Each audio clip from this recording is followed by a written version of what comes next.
Have you ever been stuck between a rock and a hard place? Where one option seems super safe and the other is kind of risky but also really tempting. I know what you mean. Yeah. Well, today we're taking a deep dive into a story from the book of Genesis. Oh, cool. Yeah, chapter 13 to be exact, to unpack a story that tackles exactly that. Sounds interesting. It is. We're looking at Abram and his nephew, Lot. Their story is thousands of years old, but their decisions are still super relevant today. What's interesting to me about their story is how timeless it is. I mean, it gives us a peek into some really common human struggles. Totally, like dealing with family, being tempted by wealth, and figuring out what to do when your values are really put to the test. Exactly. Okay, so the story starts with Abram. The Bible says he was very rich in cattle, silver, and gold. What does that actually mean back then? Back then, it wasn't just about personal wealth. Livestock, especially, was a big deal. It was a sign of influence, your social standing, even power. Like, imagine a huge business empire today. You got financial security, yeah, but you also have a big position in the community. I get it. So it's more than just like having a lot of money in the bank. It's about what that money represents. Exactly. So Abram's doing really well. What about Lot? Is he doing okay too? Lot is also doing pretty well for himself. Okay. They're both successful, but that's actually where the problem starts. Uh-oh. Yeah, their herds had grown so much that the land couldn't support both of them.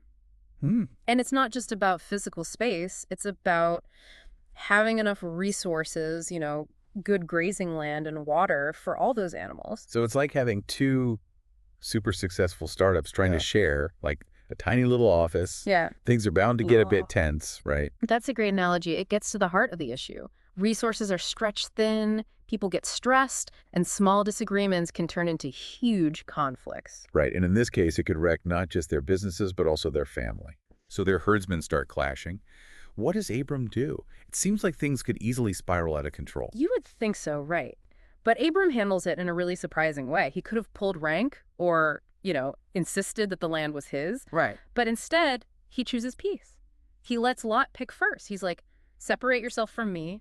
If you go left, I'll go right. If you go right, I'll go left. Wow, giving up the right to choose. That's a big deal, especially in those times. It seems like might often made right. It is. It shows how much Abram valued his family, even above potential conflict. It really makes you think about how important it is to keep things in perspective sometimes. Like, sometimes letting go can actually be more valuable than holding on. Absolutely. Okay, so Lot gets to pick. What does he see that makes him want to leave? He sees a plain that's really well watered. It's described as being like the garden of the Lord, even compared to the land of Egypt, which was known for being fertile and prosperous. Sounds like a pretty amazing opportunity. Wait, but didn't you say something earlier about Sodom and Gomorrah? I did, and this is where things get interesting. The text mentions Sodom and Gomorrah before we know how bad those cities really were. So it's like a hint, a little red flag, if something seems too good to be true. You got it. And as the story unfolds, we see that Lot is really drawn to this seemingly perfect place. He picks the plain and moves his people east towards Sodom. But the Bible makes it clear that the men of Sodom were wicked and sinners before the Lord exceedingly. Oh, wow. That's a pretty stark contrast. So Lot's choosing abundance, but maybe at a cost. Exactly. We see these two distinct paths, one that seems great on the surface with lots of material wealth but is morally shaky, and the other that seems less glamorous but is more aligned with righteousness. Right. Lot seems drawn to the glitz and glamour, while Abram is sticking with what he believes is right.